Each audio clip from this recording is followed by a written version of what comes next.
Hi everyone, Chris here from My Old House Fix, and as promised, I'm going to show you how to quarantine your work area quickly and efficiently.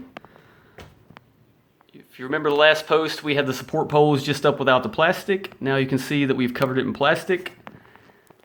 Just to cover what you need for support poles, I got these at Harbor Freight. They're just the cargo jacking poles. You squeeze them right there to jack them up to the ceiling. They have a pad on each end. So we use those.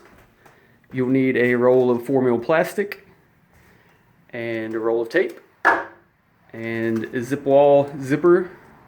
If you're planning to need access to, say, the back side of here, which I'm not, I'm going to go around the front of the porch, cut this open, and I'll have access. But if I needed access to the back side, then I would take this zipper, stick it in the middle, or you can do one on each end if you need a wide access and roll the whole door up.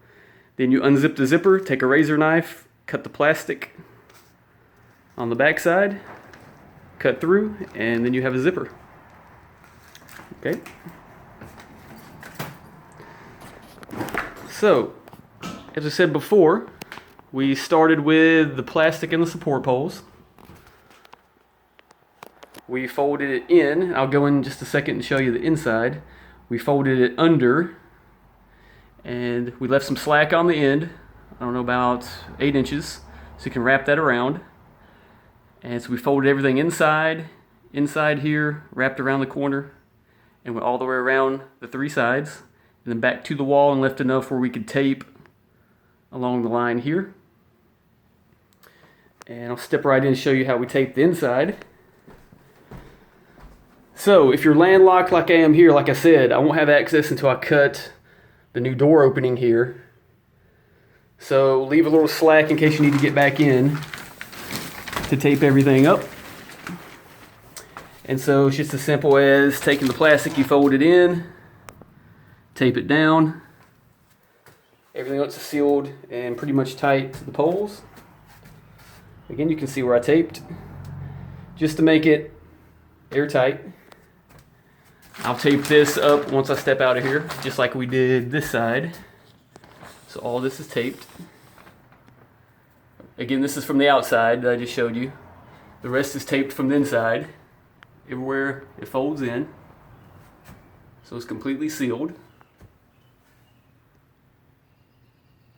And the jacks, like I said, they just go to the ceiling.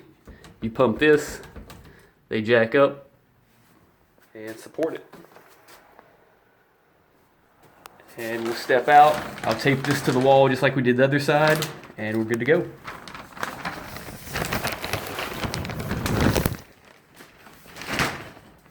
So again, all you need is a roll of 4mm plastic for the support poles from Harbor Freight. Roll of tape and your zip wall zipper in case you need to get in and out. And that's pretty much it, guys. I'm gonna wrap everything up here and get to work and start cutting. So this is the way to quarantine your work area, especially if you have asbestos, anything hazardous. I always assume everything is hazardous, right? Because you don't know. I mean, you could spend time and test, but as long as you're wearing your proper PPE, your respirator, your plastic up, you should be good to go. The only thing different I would do if this was a room, if you're asking what to do if it's a full-size room, you do the exact same thing you did here, except maybe you would just cover the doorway, like when we remodeled the kitchen. We covered the doorway, and we put in the zip wall zipper, so we had access through here. And so that covered the doorway, and then we just put a box fan in the window, and we pulled a negative pressure out. If you're dealing with really nasty dust, you would put a filter maybe on the back side of your box fan, because you don't want to blow asbestos or anything all over your neighbors. So you pull a negative pressure that way, and it keeps the work area nice and clean. You might crack the zipper just a little bit at the bottom so it can pull fresh air in, and then you take that pressure out through the window, and your box fan can do that pretty easily. You know, it'll ventilate too if you have any fumes, if you're dealing with any floor materials, any stains, any finishes. It kind of helps with fresh air too. So that's how you do a whole room. It's kind of like what we just did over there, except you don't need the support poles really. You just cover your doorway, put up the zip wall zipper, put a box fan, pull a negative pressure, and you're good to go. All right, guys, like I said, I'm going to get to work here. Got some cutting to do, and we're going to bring back this second doorway that is original to the house from the wraparound porch. All right, see you guys later.